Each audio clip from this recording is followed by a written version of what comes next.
Welcome to question number 17. What is the meaning of Muhammad sallallahu alaihi wasallam is the messenger of Allah? It means total submission to Allah, not to Muhammad sallallahu alaihi wasallam. Muhammad sallallahu alaihi wasallam is only a messenger, and the message came from Allah, by Allah, for humanity. Whatever Allah ordered via Prophet sallallahu alaihi wasallam, we obey.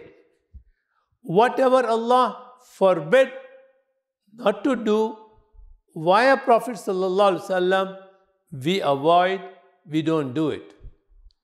And we believe without any doubt in all those matters the Prophet sallallahu alaihi wasallam informed us. Thank you.